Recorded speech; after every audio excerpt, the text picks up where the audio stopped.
So we're back with Mike Krupit from CD Now. And Mike, I want to just get to the heart of the matter. We're talking about survival. Do you think CD Now will remain a significant commerce player on the internet? CD Now is a significant player today. CD Now will be a significant player for the rest of the music industry. We were a pioneer in what we did. Bertelsmann supports that, has invested in us. It'll be a brand that you will recognize for a long time. But a long time, we said that about a lot of players, though, that are no longer in existence. I mean, we really did. And in fact, some of them, N2K, were part of CD Now, and CD Now became part of somebody else. And, you know, could it boil down to just one or two or three players and maybe not you? Yes. I mean, think almost every industry is dominated by one or two or three players. If you look at music today, CD Now is a surviving brand. It is a strong brand. It is recognized. There isn't a lot of shakeouts to occur now. I really think that the new age of music consumption is here, and CD Now is part of it. Tell me what you think Napster had to do with that. Did it have any effect at all? And we know, in fact, just 2 days ago, I think a judge officially shut it down for good until it comes up with a 100% way of filtering out copyrighted music. But did it have anything to do with how we're going to view the way we get our music or share music or whatever? Yes. I mean, you have to separate two issues with Napster. Okay. The first one is that how Napster executed an innovative idea you need to consider that independently of the chords of music consumption that Napster struck. The fact is that the execution was flawed, so the judge shuts it down until it can reapply itself into a more legitimate model. However, what it did was it sent a strong signal to the consumer, to the entire music industry, that people want to consume music differently, digitally. They want to steal it rather than paying for it? No, and that was not the phenomenon of Napster wasn't that it was free. The phenomenon of Napster was that there was a lot of music that you could get access to online. And now that it's temporarily no longer here, does that have an impact? Did it boost your business in any way? No, Napster. We had a partnership. We continue to have a partnership with Napster, and there was a CD Now logo on the Napster client.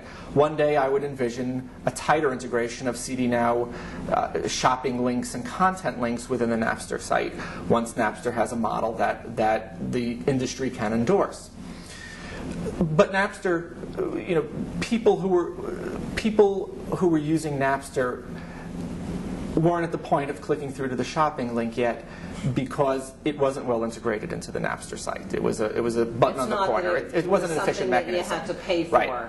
On the other hand, you know, a lot of people felt that Napster was taking away business from the legitimate music retailers, the CD Nows. But all of the evidence shows that that was not the case. No kidding. That Napster was an excellent tool, and Napster will continue to be an excellent tool for discovering music. And by discovering music, you buy more music. And so that's why CD Now was very supportive of everything that came out of the Napster initiative.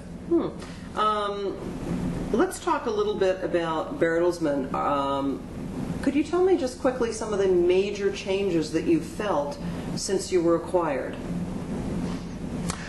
Generally, changes were very positive.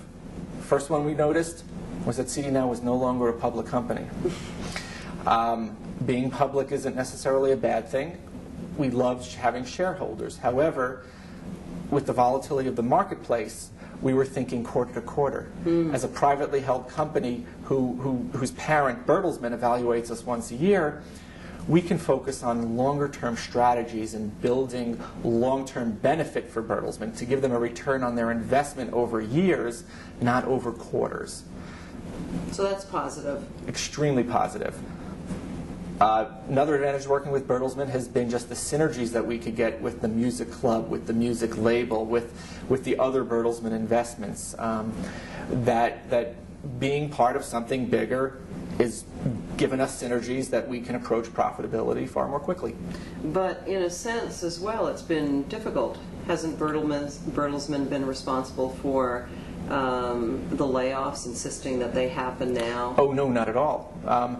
Bertelsmann allows their operations to run fairly independently. But if they give you a mandate to become profitable or stop losing money, you need to find some ways to keep more of the money that's coming in. But that's not new. CD Now, as a public company, always had a mandate from its shareholders to become profitable. That's true. So becoming profitable, Bertelsmann wanting us to become profitable is not new for CD Now. We do layoffs because we needed a more efficient model. Every business reinvents itself. We found a business model that worked for us that required fewer employees. It's better for our shareholders. And actually, everyone in the company is much happier today than they were a year ago. That's what I was going to ask you. How is morale? Morale is reasonably high. The fact is that people see that our company continues to grow with less investment, with less investment in people, with less investment of dollars. That people are challenged and are taken care of, and they're happy. What is the next challenge for CD Now going forward? The challenge for CD Now going forward is to continue our path for growth with the current model of operation, yet also build for the future so we can be integrated into the future consumption models in the music industry. Could you give me a couple of specifics? How does CD Now get involved with digital music lockers? How does CD Now get involved with offline direct marketing and music clubs? How does CD Now get involved with wireless, personalized satellite radio? Whatever happened with the Viaphone thing? The wireless, the investment in that relationship? That relationship continues to go strong. CD Now has discovered, as has most businesses, that wireless isn't as profitable as quickly as we would have hoped. But the fact is that I can still buy music from my cell phone in my car because of our relationship with Viaphone. Okay. You are now trying to reduce expenditures by cutting expenses, right? No. No? Not now. We're past that stage. Oh, okay. We've cut expenses. We've cut the extraneous expenses. We have a very efficient company. We're now going to generate higher profits, more margin, by operating what we have more efficiently. So no more laying off, no more reducing certain parts of the business that required people to man it, right? We're going to continuously change our model to fit the marketplace. We might find parts of our business become extraneous because they have less possibility for profitability. So we might change organization going forward. You don't stop reinventing the organization. For now, though, the focus is on using what we have today efficiently. Okay. You've ended advertising on the site. Would you say that was one of the means to streamline the operation? Yes. Because I think by ending it, you also got rid of a department as well. People were literally looking for advertisers. There was a time when advertising on the internet was growing very rapidly and was highly profitable. That market fell out. For CD Now to be in that market, spending the resources, not generating the margin, was highly inefficient. Right. By eliminating that focus, we were able to return to our core commerce. Okay. And do you think the CD Now brand will survive the pending merger with BMG Direct? Definitely. Music clubs are not brands. Right? And basically, there are only two music clubs in the United States, BMG Music Service and Columbia House. Both of them aren't strong brands. They're services. CD Now, it's not an issue of survival. It's an issue of continuing the growth. We're a very strong brand. Bertelsmann will continue the brand. Tell me what you see, Mike, lastly, for the vision of this company, let's say, in the next year.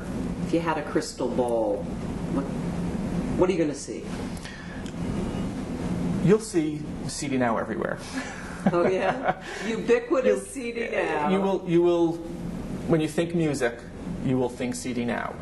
Whether you're on Napster, whether you're on AOL, whether you're at McDonald's. How are you going to make that happen? Is that through co-branding? Partnerships. Yes. Partnerships. Yes.